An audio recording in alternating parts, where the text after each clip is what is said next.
Well, my guest today is author, writer, environmentalist Bharati Chaturvedi. Welcome to Republic, Bharati. And we are talking at a time when the entire nation is talking about the Aravallis, and Republic has also launched a campaign, Save the Aravallis. And let me just go to you with my first question. What is the whole issue about? Why everybody is protesting a judgment? I don't think many people understand the gravity of it, but I would like you to explain to our viewers like why this entire campaign of Save the Aravallis. Well, basically, what happened in November was that the Supreme Court suddenly made a judgment, and in the simplest interpretation of that, was that anything lower than 100 meters was not going to be considered the Aravallis and would no longer be protected. Now, the Aravallis, if you look at the map, they're like this kind of wall that saves the Thar desert and the desertification and winds from coming into the east, basically, which is where we are. And when you don't protect them, that means everything is gone. And calculations that were made very widely suggested that almost 90% of the Aravallis, which is the oldest mountain in our country, will be gone, will be no longer available as a protected area. Now, the problem with that is that first of all, the question is how do you measure these 100 meters? Of course, they said we'll measure it at the lowest point. But the problem with the Aravallis, and it's not a problem, the topography is such that these, being the oldest, 2 billion years or more, they're not like, the Alps, that they're really sharp and tall. And sometimes they even go underground. And sometimes they're barely undulating. That does not mean that they are not an ecosystem. Not You Aravallis. see, yeah, so the Aravallis are an ecosystem. Whether they're over a certain height or below a certain height, it's an ecosystem. So if you think, okay, I want to cut off your left arm and your right leg, but the rest of you is intact, you have fractured me and made me essentially unable to function as a whole person because of your bad idea. You see, and that is exactly what the courts did to the Aravallis. And that is why people are protesting because in today's day and age, in a climate emergency, at a time when large chunks of India, 60% of our country doesn't breathe clean air, we have very few things that we can depend upon. The Aravalli is an important thing. उसी को गायब कर दिया या करने की कोशिश कर रहे हैं. Correct. So the arc that stretches from Gujarat crosses Rajasthan and from Haryana and it reaches up to the footsteps of Delhi. It acts as it acts as a shield, a wall that you precisely told that it stops desertification of the rest of the North Indian plains. So I'll just take you back to there was a 2010 judgment of Justice Madan B. Lokur where the judgment clearly says that there won't be any segregation or classification of Aravallis, and it won't be practically possible to then measure and control that unchecked mining in this one of the oldest biodiversity ecological system that India has. And today, when we are talking about, I have seen after the judgment led by CJI Justice Gavai, we have the Union Environment Minister Bhupendra Yadav talking about that. Look, the 100-meter will be measured not from the plane or from the surface area, but it will also be measured from the thing that is within the surface, and that is how it won't throw the entire Aravallis for destruction or you say mining. You think will that actually is that cutting ice? Is that actually helping Aravallis by any means? No, no, because not just first of all, I think the practical thing is there's also illegal mining in the Aravallis. If you cannot control the illegal mining at a time when the Aravallis are sort of protected, how will you control anything when you're taking away pieces of the Aravalli just due to some kind of technical measurement that doesn't even make sense in science? Where has this whole thing come from? Do you You think see? it's time So this verdict be revisited? I absolutely think. I think sometimes even the highest courts, can make erroneous judgments. It can be a judgment that is, in fact, a faulty judgment. And I think we need our highest institutions to understand that and find, even if there's no precedent, to take it back. And let's just go back to Madan Lokur's judgment. But I think we need more than that, because at this point, we need far more strict surveillance of the Aravallis. I mean, you cannot allow real estateization. I mean, if you look at the history in Delhi, at just the part that is now full of malls, right up in near Vasant Kunj, that was also the tail end of the Aravallis in this jurisdiction. And finally, it was cut down. Malls were made.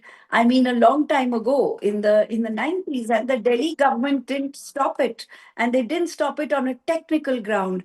The environment secretary and others said that now the investors have already invested, so now we can't stop them. So I believe that governance, time and again, every generation of governance fails to understand the value of ecosystem services. They think that just making a building, expensive building, is an investment that deserves priority. That is the fundamental flaw. We real estateize the most fragile and important parts of our country. What is also most heartening in this entire campaign that we see here is like the people on the ground. There were protests in Udaipur, a city that thrives because of its lakes, its tourism, because of the Aravallis. And probably if you allow mining and you allow the destruction of all the natural heritage that Aravallis are, that is also going to have an impact on the livelihood of people who are surviving on that, like tourism, the lake, and all that places. So, do you think that people movement can actually be an eye opener for the government and for the courts too here? I definitely think that people's movements in India's history have been the only way forward, right? From the time that we fought for independence. In fact, we should be very proud of our country because, it was really ordinary men and women who went out there and found ways to push back against what they thought was wrong, and which was the colonial rule. And we have that imprint in our psyche today, that we can stop, looking after children, we can stop looking after our elderly parents and come on the road and protest, and in a pretty non-violent way. And no other country has this beautiful gift of culture, of culturally protesting against what we believe is wrong. And I believe the courts should really see what people are saying. And someone in say Rajasthan, it's not just that it's about a livelihood. It is the land people have invested in. This is what they've inherited. This is just like we say, my mother is leaving me a flat. People have inherited over many generations pieces of land. They plow it. There's a sentimental and a sentimental is the wrong word. There's a unique identity that emerges from belonging to this land. And I don't believe that at a time when we are so proud of who we are and we want to be a superpower and a really important country, which actually we already are, I don't think we can dismantle the diversity that people in this country have. And this judgment on the Aravalli would certainly fracture several identities from across the states. It's like breaking the US thinking of breaking the Grand Canyons, or More, yeah, breaking the Grand Canyon and the Yosemite. I mean, you can't do this, and I think so. we need to appreciate that there are very very important, intangible heritage questions in the Aravalli. I mean, I know intangible heritage by UNESCO is often, in fact, man made or cultural, but this, in fact, deserves to be one of those examples of protected intangible heritage, including with people who live there right now. That is a huge form of intangible heritage. I believe we should protect it and we should ask UNESCO to declare it as such. As a UNESCO heritage site. There's an argument from one side is that it's like for development you need mining of critical minerals. What will you tell to that argument?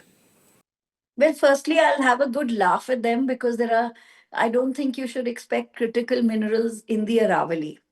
Number two, the critical minerals, of course, we need them. And India, where we are trying to go, our Paris commitments, our move to EVs, and our creating jobs, from chips, all of those things basically need critical minerals. There's no doubt. But there are two ways to approach this. One of them is there are other parts with critical minerals, and there are other parts of the world from which we can import and have a different trade conversation completely. And I don't think that it's not a zero sum game.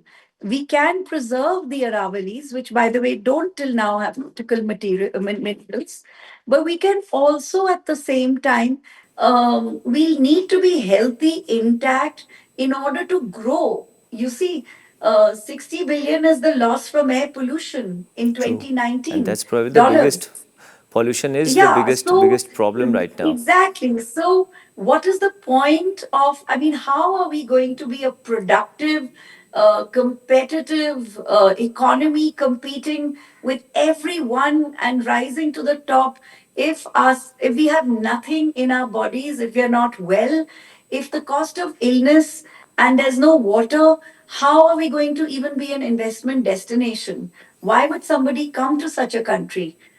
So it's something to think about. All right. I think my last question to you would be: there's also people think of Aravallis as a chain or a wall that stops desertification. There's also something called Uttarakhand, and the Himalayan region will also get impacted if the Aravallis get destroyed, because the winds or the monsoon winds will come straight to the Himalayas, and the maximum impact that will have it on Uttarakhand, Himachal Pradesh, and all such regions. So, do you think that it's not just a fight alone for people in Aravallis or in Gujarat or Rajasthan and pockets of Haryana, but it's a collective fight of India that needs to be, like, India needs Aravallis more than just 3, 4 states. And do you think this turning out into be a movement where the metro people and the people affected in the regions will come together and probably take forward their case? Well, I hope so, because first of all, people in cities, I'm also one of them, we're elites and we get a lot of privileges. In Delhi, the privileges people in Delhi and Gurgaon and even Ghaziabad have are unthinkable for somebody who lives, in Rohtak or other places. And we are never grateful. We should be, but of course, we don't get clean air. That's different. But I think what's very, very important is that there's going to be a lot of air pollution that's going to rise way beyond these states because there are even wind laden breezes that come, sorry, sand laden breezes that come from North Africa. A scientist was explaining to me that hit Mumbai and then go up towards Rajasthan. All of that will come to us. So it's not going to be stopped anymore. And other than that, I think there's going to be a water crisis. Remember, Chambal and Sabarmati both come out of this, the Aravallis, and at least they both have a very strong connection. And I don't think we should just dismiss this because it is a lifeline and we want to live. We want to live, we want to grow, we want to flourish, we want to compete. But in order to do all of this, we cannot keep cutting one hand, then cutting one ear, then cutting one leg, and saying, everything is fine. No, it slows us down. Bharati Chaturvedi, thank you for your precious time. We really appreciate this, Thank you. and we hope this movement gains momentum and the people in power and authority do take a considered view of the whole situation. Thank you for your Well, time. we are the people in power. We may not be in authority, but the people of India have always been, according to the constitution, the people in power. And that is why they're called civil servants. Thank you, Bharati. Thanks for your precious time. Thank you.